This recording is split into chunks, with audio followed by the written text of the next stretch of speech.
Ano ang context ng endure to the end sa Bible? Tara, samahan niyo akong pag-aralan ito. Nakikita siya dito sa Mark 13:13. Basahin natin. And you will be hated by all for my name's sake, but he who endures to the end shall be saved. Note lang na itong passage na to ay usually nami-misunderstood or na-misuse na sinasabing ang salvation ng bawat isa ay dependent sa perseverance in the faith or pagiging matyaga sa faith na makikita ito sa good works or ongoing obedience ng isang tao. In other words, sabi nila na ang salvation daw ay condition sa iyong faithfulness rather than sa non-meritorious moment of faith.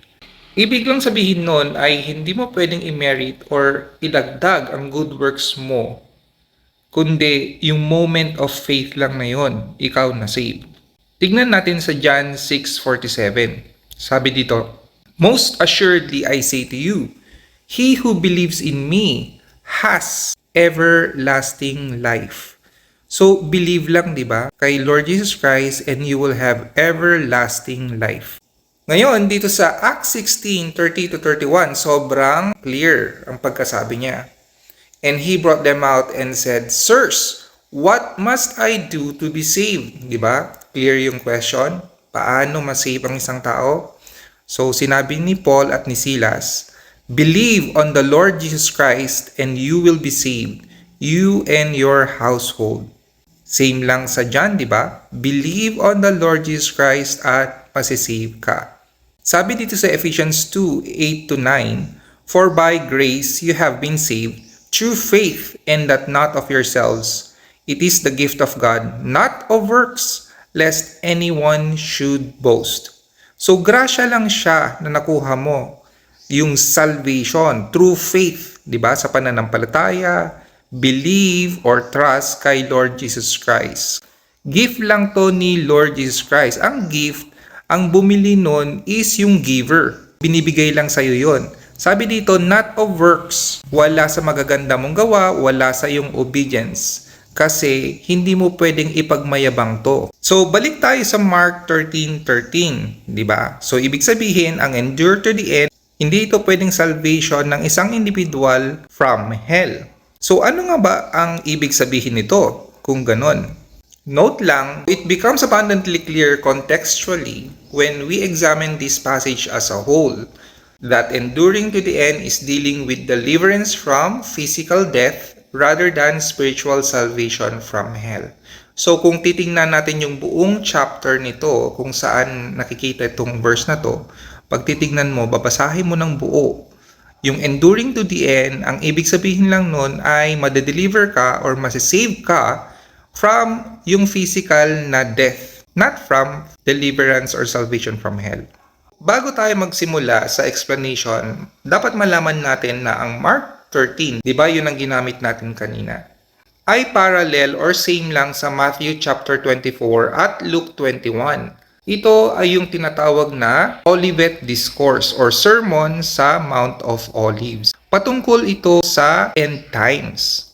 Basahin natin yung Matthew 24:3.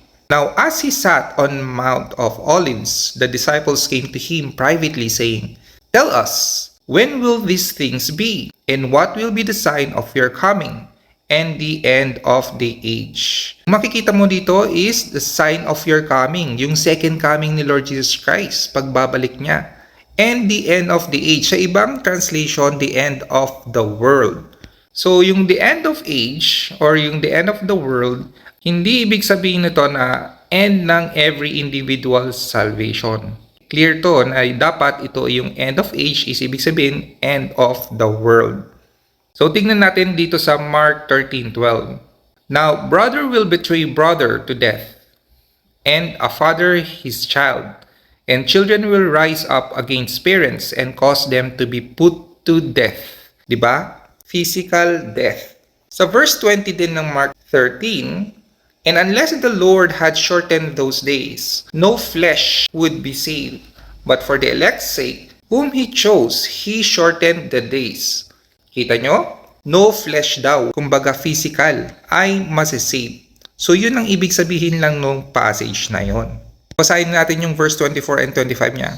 But in those days, after that tribulation, the sun will be darkened and the moon will not give its light. The stars of heaven will fall and the powers in the heavens will be shaken. Yung tribulation na binabanggit dito ay tinatawag ding Jacob's trouble or yung trouble ng nation ng Israel. 7-year tribulation din ang tawag dito. Makikita ito dun sa Daniel chapter 9 sa last 2 verses. So continuing sa verse 26, then they will see the Son of Man coming in the clouds with great power and glory. Diba? Second coming ni Lord Jesus Christ ang patungkol dito sa passage na to. As always, failure to take the passage into context results into contradiction, confusion, and corruption concerning the gospel. Yan, dapat tinitignan natin yung context. Kung hindi natin titignan yung buong context ng binabasa natin, magko-contradict yung binabasa natin sa dapat na interpretation nito.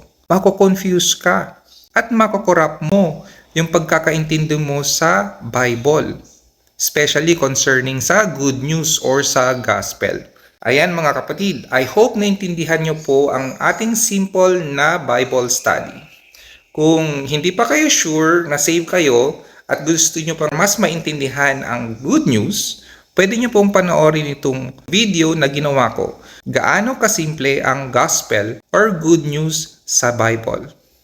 Sa muli po, God bless us all always.